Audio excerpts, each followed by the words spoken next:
చిరంజీవితో cinema చేయాలనేది ఇండస్ట్రీలో ఉన్న ప్రతి దర్శకుడి కల. మరి ముఖ్యంగా ఈ జనరేషన్ దర్శకులు చిరంజీవితో ఒక్క సినిమా అయినా చేయాలని మెంటల్గా ఫిక్స్ అయిపోతున్నారు. మరోవైపు మెగాస్టార్ కూడా కుర్ర దర్శకులతో పనిచేయడానికి బాగా ఆసక్తి చూపిస్తున్నారు. ఇప్పటి దర్శకులతో పనిచేస్తే తాను కూడా అప్డేట్ అవుతాను అనేది చిరంజీవి ఆలోచన. అందుకే ఈ మధ్య కాలంలో ఎక్కువగా యంగ్ డైరెక్టర్స్ వైపు అడుగులు వేస్తున్నారు మెగాస్టార్. తన ఇమేజ్కు సరిపోయేలా వాళ్ళు ఏ కథ తీసుకొచ్చినా కూడా దానికి తన అనుభవం జోడించి ప్రాజెక్ట్ వర్కౌట్ అయ్యేలా చూస్తున్నారు.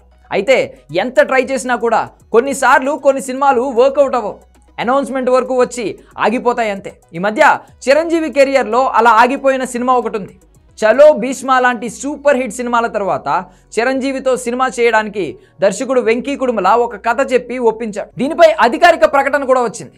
డివివి దానయ్య ఈ సినిమాను నిర్మిస్తానని కూడా చెప్పాడు. ఇంకా కొన్ని రోజుల్లో సినిమా మొదలవుతుందనగా అనుకోకుండా ఈ ప్రాజెక్ట్ ఆగిపోయింది. కథ నచ్చకపోవడంతో వెంకీ కుడుమల సినిమాను తీసి పక్కన పెట్టాడు చిరంజీవి. దీని మీద వెంకీ కూడా ఓపెన్ అవ్వలేదు. సినిమా సెట్ అవ్వలేదని వదిలేశాడు. మరోసారి నితిన్ హీరోగా రాబిన్ హుడ్ సినిమా చేశాడు. ఈ సినిమా మార్చి 28న విడుదలకు సిద్ధంగా ఉంది. ఈ ప్రమోషన్స్లో భాగంగా చిరంజీవి సినిమా గురించి కూడా ఓపెన్ అయ్యాడు వెంకీ. ఆ సినిమా ఆగిపోవడంలో మెగాస్టార్ తప్పు లేదని, తప్పు ఏదైనా ఉంటే అది పూర్తిగా నాది అంటూ చెప్పుకొచ్చాడు.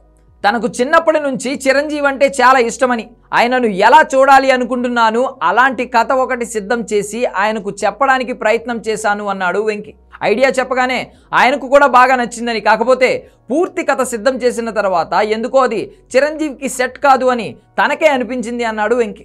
అలాగే కథ విన్న తర్వాత మెగాస్టార్ నుంచి కూడా కాస్త అసంతృప్తి రావడంతో ఆ సినిమాను పూర్తిగా పక్కన పెట్టేశానని చెప్పాడు వెంకీ కుడుమల.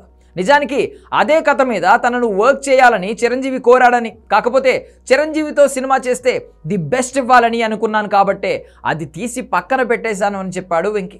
ఈ రోజు కాకపోతే రేపు చిరుతో ది బెస్ట్ ఎంటర్టైనర్ సినిమా చేయాలి అనేది తన డ్రీమ్ అంటున్నాడు ఈయన. అంతేగాని అవకాశం వచ్చింది కదా అని ఏది పడితే అది తీసి అనవసరంగా వచ్చిన అవకాశాన్ని మిస్ చేసుకోవాలని అనుకోవడం లేదని చాలా జెన్యూన్గా చెప్పాడు వెంకీ కుడుమల.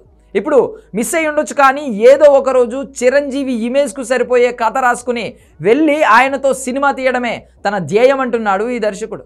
రేపు రాబిన్ హుడ్ హిట్ అయితే ఖచ్చితంగా మెగా కాంపౌండ్ నుంచి కాల్ రావచ్చేమో. ఎందుకంటే హిట్ ఇచ్చిన యంగ్ డైరెక్టర్స్ని ఎంకరేజ్ చేయడంలో మెగాస్టార్ ఎప్పుడు ముందే ఉంటాడు. ఈ లెక్కన అప్పుడు మిస్ అయిన ఛాన్స్ మరోసారి వచ్చినా ఆశ్చర్యపోనవసరం లేదు. ప్రస్తుతం విశ్వంబర సినిమాతో బిజీగా ఉన్న చిరు తరువాత అనిల్ రావుపుడి, శ్రీకాంత్ ఓదెల లాంటి దర్శకులను లైన్లో పెట్టాడు. ఇక మీద 6 నెలలకు ఒక సినిమా చేయాలని ఫిక్స్ అయిపోయాడు మెగాస్టార్. అందుకే నచ్చిన కథల కోసం వేచి చూస్తూనే ఉన్నాడు ఆయన.